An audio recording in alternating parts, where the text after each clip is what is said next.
Sri Sri Anandamayi Mat ki Jai.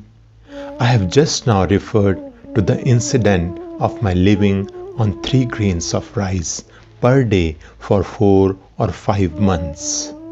That is an illustration of how creature comforts can be overcome by renunciation.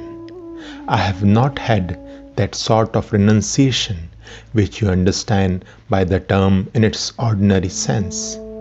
For this body has lived with father, mother, husband, and all. This body has served the husband, so you may call it a wife.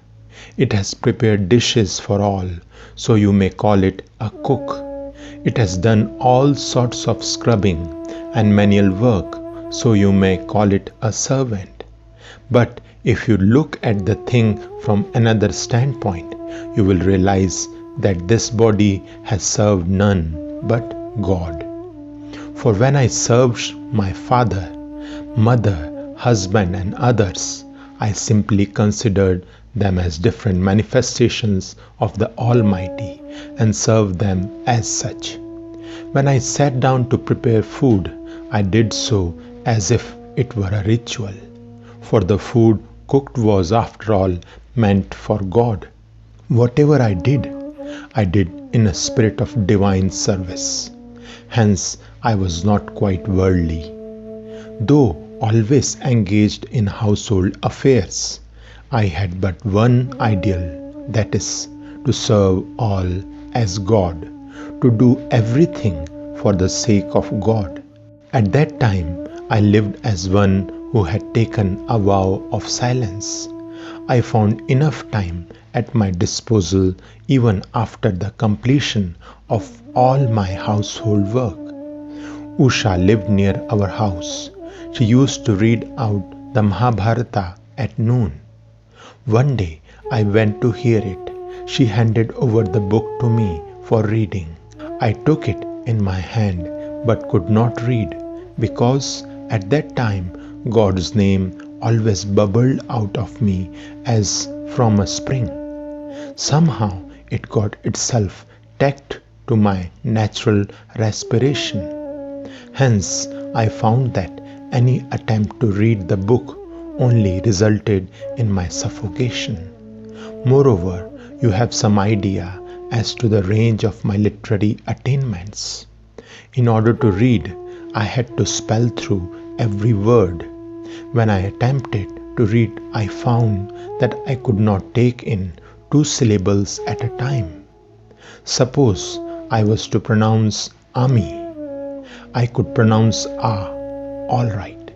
But when it was time to pronounce me, I found that I had cleanly forgotten the A, and the effacement was so complete that I could not trace its existence in me. In this condition, no intelligent reading was possible. But when I sat down to spin, I found that it was no hindrance to repeating God's name. Both could go on simultaneously.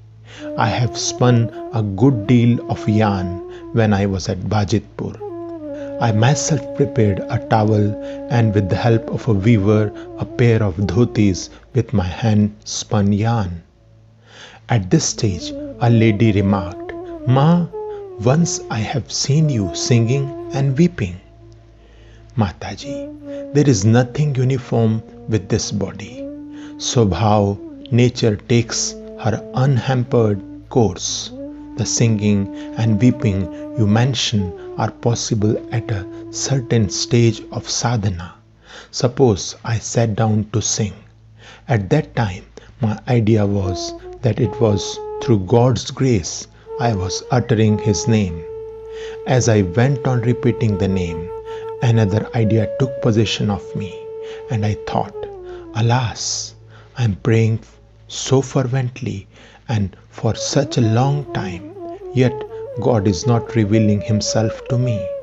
This sense of frustration created a pang in my heart, and at once tears would trickle down my cheeks.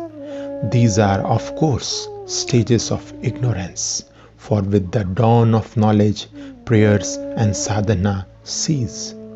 when the different stages of sadhana were being manifested through this body, what a variety of experience I then had. Sometimes I used to hear distinctly, repeat this mantra. When I got the mantra, a query rose in me. Whose mantra is this?